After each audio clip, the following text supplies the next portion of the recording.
Bank exam 2024 के लिए जितने भी एस्पिरेंट प्रिपेयर कर रहे हैं उनके लिए वीडियो काफ़ी इंपॉर्टेंट है। बिकॉज़ अगर हम बात करें यहाँ पर कि आपका आईबीपीएस कैलेंडर के अकॉर्डिंग आपके एग्ज़ाम्स जुलाई अगस्त से स्टार्ट होंगे, राइट। और ये भी पॉइंट है कि प्री और मेंस के एग्ज़ाम ओवरलैप करते हैं, राइट। तो क्या तरीका होना चाहिए कि वन वे में हम सिलेक्शन लें। और मेजर जो मिस्टेक्स होती हैं एस्पिरेंट की 99% मैं बोलूँ या सारे ही एस्पिरेंट ये मिस्टेक जरूर करते हैं। उसमें से कुछ ऐसे होते हैं जिनका वन वे में सिलेक्शन होता है। सबसे पहली चीज़ जो आपको फॉलो करनी है, आपके पास आधा मार्च है और 1 महीना अप्रैल का है। ये आप मान के चलो, इसमें आपके जितने भी टॉपिक वाइज प्रॉब्लम है, बेसिक्स हैं, चाहे वो क्वांट का हो, चाहे वो आपका रीजनिंग का हो या आपका इंग्लिश का हो, आप इसको ख़त्म करो। जैसे रीजनिंग आरआरबी की बात करें तो सिर्फ क्वांट रीजनिंग आना है प्रीलिम्स में, और मेंस में भी ये रहता है। और सारे ही एग्जाम्स में ये दोनों चीज़ें आनी ही आनी होती हैं, ठीक। तो आप इनको खूब स्ट्रॉन्ग करो इन 1.5 महीने में, ठीक। अब बात आती है जनरल अवेयरनेस की कि वो पढ़ना है, तो वो अप्रैल से आप पढ़ेंगे, ठीक है।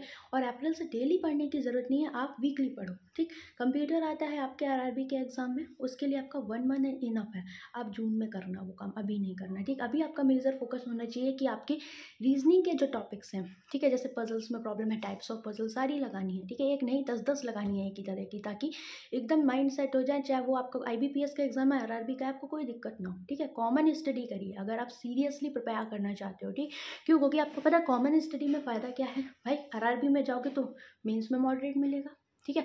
हो सकता है आप पीओ को जब कंपेयर करो, एसबीआई पीओ आरआरबी को, लेकिन मॉडरेट लेवल तो आप हर एग्जाम में देखोगे ना, तो आपको प्रिपेयर करना है। दूसरा पॉइंट जो गलती नहीं करनी है वो कि प्री और मेंस की प्रिपरेशन स्टार्ट करनी है आपको साथ में। जैसे कि फॉर एग्जाम्पल हम परसेंटेज रेशियो पढ़ते हैं, तो हम उसको वहीं पर नहीं खत्म करेंगे, हमें पता है ये कोर है, तो हमें इसके हाई लेवल क्वेश्चंस भी लगाने हैं। प्रॉफिट एंड लॉस पढ़ेंगे, हम हाई लेवल भी लगाएंगे, वेरिएबल भी इस पे लगाएंगे। क्यों? साथ में जितना ज़्यादा हम अच्छे लेवल के क्वेश्चन उस पर्टिकुलर टॉपिक के प्रैक्टिस करेंगे, उतने ज़्यादा हम कॉन्सेप्ट्स के साथ बनेंगे और हमारा वो चैप्टर क्लोज होगा, कॉन्फिडेंस आएगा।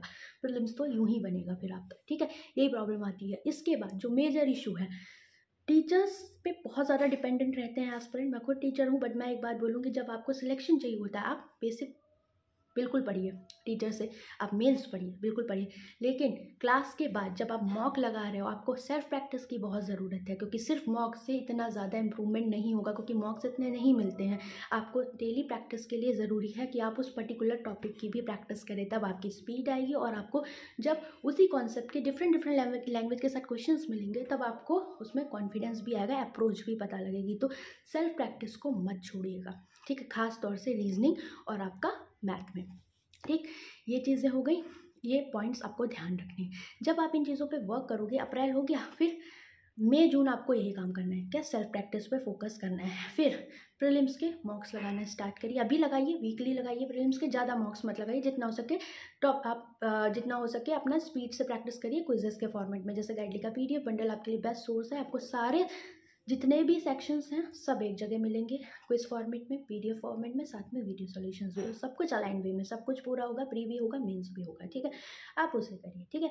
आप जब उसे करोगे, और ये मत सोचना कि हम प्री कर लें मेंस बाद में करेंगे, मैं आपको बता दूं, जो अभी से मेंस स्टार्ट करेगा सिलेक्शन उसका होगा, ठीक। तो मेंस आपको स्टार्ट करना है, बेसिक टू मेंस जाना है, ठीक। बाकी जो लोग पेड कोर्स नहीं अफोर्ड कर सकते, उनके लिए मैंने क्वांट का यूट्यूब पे मैं आपको 2 लिंक दूंगी। एक कंप्लीट डेटा इंटरप्रिटेशन है, टू द पॉइंट है, बहुत ज़्यादा पढ़ने की ज़रूरत नहीं है, बट टू द पॉइंट अच्छी चीज़ें पढ़ने की ज़रूरत है आपको, वो मिलेगा। साथ में जैसे मैंने आपको एक्सप्लेन किया है कि परसेंटेज कैसे पढ़ना है, मैं आपको पार्ट 1 पार्ट 2 पार्ट 3 उस तरह से आपको टॉपिक वाइज चीज़ें दूंगी, आप देखोगे आपको वैसे ही पढ़ना है। क्वेश्चंस का लेवल देखिए कैसे हैं, मेंस का लेवल देखिए, सब कुछ आपको उसमें मिलेगा, ठीक है। तो आपको मैं गाइडेंस के तौर पे एक चीज़ बता रही हूँ कि आपको हर एक सब्जेक्ट में इसी तरीके से पढ़ना है, ठीक। मॉक्स अच्छे लेवल के लगाइए, ठीक। स्टूडेंट्स क्या करते लगता है ये तो हाई लेवल है, नहीं लगाना है आपको।